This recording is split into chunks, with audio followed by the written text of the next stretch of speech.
निशा नील। आज हम लोग कैंडल स्टिक चार्ट पैटर्न के टाइम फ्रेम के बारे में बात करेंगे। टाइम फ्रेम बहुत ही इंपॉर्टेंट टॉपिक है। जब भी आप शेयर मार्केट में आप इन्वेस्टमेंट करते हैं या ट्रेडिंग करते हैं तो उसके लिए आपको शेयर को एनालाइज करना पड़ता है, और शेयर को एनालाइज करने के लिए आपको डिफरेंट टाइम फ्रेम में उसके मूवमेंट को, उसके ट्रेंड को देखना पड़ता है। तो जब तक हमें टाइम फ्रेम के बारे में जानकारी नहीं होती है तब तक हम किसी भी शेयर को एनालाइज नहीं कर सकते हैं। तो इसीलिए आज का ये वीडियो बहुत इंपॉर्टेंट होने वाला है, तो इसलिए वीडियो को बिना स्किप किए हुए देखें। और आप अगर हमारे चैनल पे नए आए हुए हैं तो कृपया चैनल को सब्सक्राइब करें, और मेरे द्वारा दिए गए जितने भी कंटेंट है अगर वो आपके लिए बेनिफिशियल है, आपको अच्छे लग रहे हैं, तो कृपया मेरे वीडियो को लाइक करें, शेयर करें और कमेंट करें। तो आते हैं आज के टॉपिक पे, time frame in candle stick. Candle stick time frame के बारे में जानने से पहले हमें कैंडल के बारे में सीखना होगा।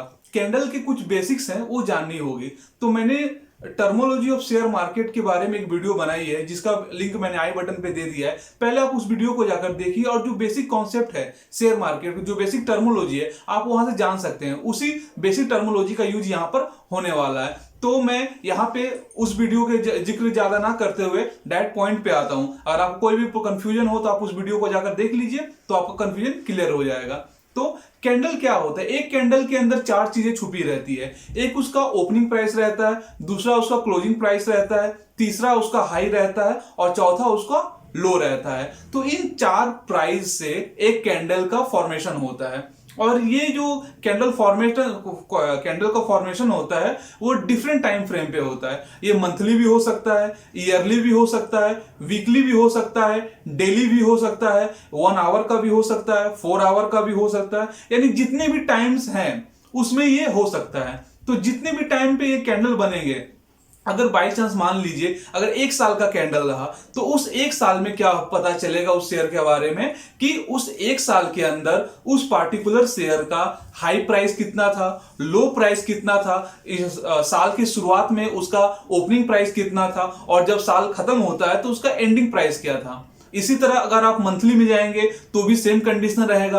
मंथ के एंड में उसका क्लोजिंग प्राइस क्या था, मंथ के ओपनिंग में उसका ओपनिंग प्राइस क्या था, उसने एक मंथ के दौरान कितना का हाई लगाया, कितना का लो लगाया। ये सारी चीजें कैंडल में रहती है। चाहे आप किसी भी टाइम फ्रेम का कैंडल उठा के देख लीजिए, उसमें ये सारी चीजें रहेंगी। तो जब हम अपने ट्रेडिंग की शुरुआत करते हैं या इन्वेस्टमेंट की शुरुआत करते हैं, तो हमें शेयर को एनालाइज करना पड़ता है। चाहे वो फंडामेंटल हो या टेक्निकल हो, दोनों चीजों की जरूरत पड़ती है। तो फंडामेंटल में आप बहुत सारे रिपोर्ट्स देखते हैं, लेकिन टेक्निकल में आप सबसे पहले चार्ट देखते हैं।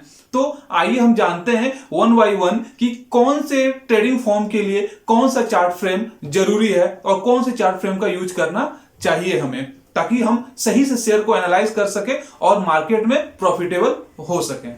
तो आते हैं पहले पॉइंट पे। पहला पॉइंट है लॉन्ग टर्म इन्वेस्टमेंट।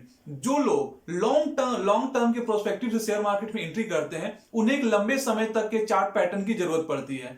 तो वो सबसे पहले ईयरली चार्ट पैटर्न को फॉलो करते हैं, यानी 1 साल के कैंडल को फॉलो करते हैं। उसके बाद वो मंथली में जाते हैं। तो ईयरली और मंथली कैंडल को फॉलो करने के बाद वो अपना टारगेट सेट करते हैं और एंट्री सेट करते हैं। उसके बाद से फिर वो अपना ट्रेड शुरू करते हैं।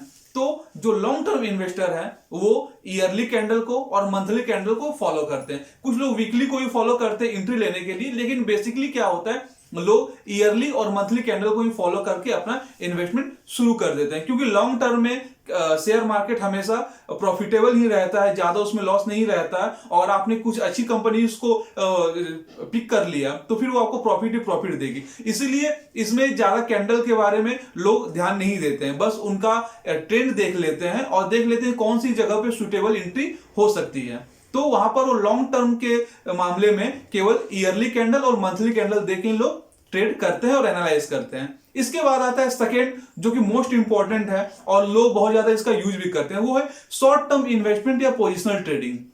शॉर्ट टर्म इन्वेस्टमेंट या पोजिशनल ट्रेडिंग में हमें 2 तरह की चीजें मिलती है। पहला, हम इसमें ट्रेड कर सकते हैं 1 वीक, 2 वीक, 3 वीक में बाई या सेल कर सकते हैं, या शॉर्ट टर्म इन्वेस्टमेंट नहीं कर सकते। 6 महीने, 7 महीने, 1 साल के अंदर तक के लिए हम शेयर को होल्ड करके रख सकते हैं। तो इस चीज में क्या होती है, लोगों को एक लंबा आंकड़ा भी चाहिए होता है और शेयर के बारे में फंडामेंटल नॉलेज भी होनी चाहिए होती है। क्योंकि ये एक दिन का मार्केट नहीं है, उसको 5 महीने, 6 महीने, 1 महीने, 2 सप्ताह, 3 सप्ताह तक शेयर को रखना होता है। तो इसमें फंडामेंटल और टेक्निकल, दोनों बहुत इंपॉर्टेंट हो जाता है एनालिसिस करना।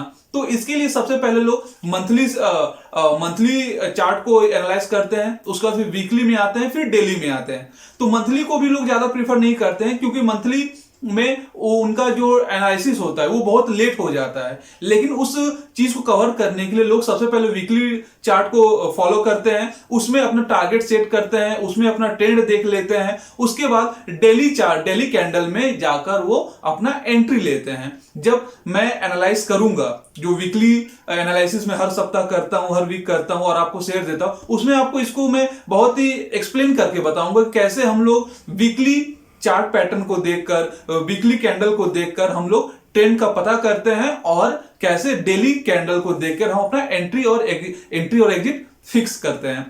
तो मेरी जो आने वाली वीडियो होगी वीकली एनालिसिस की, उसमें मैं बहुत क्लियर, अच्छे और बहुत ही डिटेल में एनालाइज करके आपको बताऊंगा किस तरह से एक पोजिशनल ट्रेडर ट्रेड लेने से पहले एनालाइज करता है। तो आप टेंशन मत लीजिए। अगर आपको मेरा वीडियो ये पसंद आ रहा है तो कृपया वीडियो को लाइक करें, शेयर करें और कमेंट करें। सबसे लास्ट में आता है इंट्राडे, जो कि मोस्ट इंपॉर्टेंट और most popular trading form. Third point है इंट्राडे ट्रेडिंग के लिए। ये बहुत ही पॉपुलर है और लोग बहुत ज्यादा इसको यूज करते हैं, क्योंकि इसमें डेली बाइंग और सेलिंग करना पड़ता है। इसमें डेली लोग प्रॉफिट गेन करते हैं, लॉस बुक करते हैं, बहुत कुछ इसमें डेली का होता है। तो लोग इसमें एक इंटरेस्टिंग लगता है और एक चैलेंज रहता है, इसीलिए लोग बहुत ज्यादा इसमें इंटर करते हैं और पैसा बनाते भी और पैसा गवाते भी हैं। तो लॉन्ग टर्म में हमें एक लंबे समय के ट्रेडिंग सेशन के बारे में जानकारी होनी चाहिए।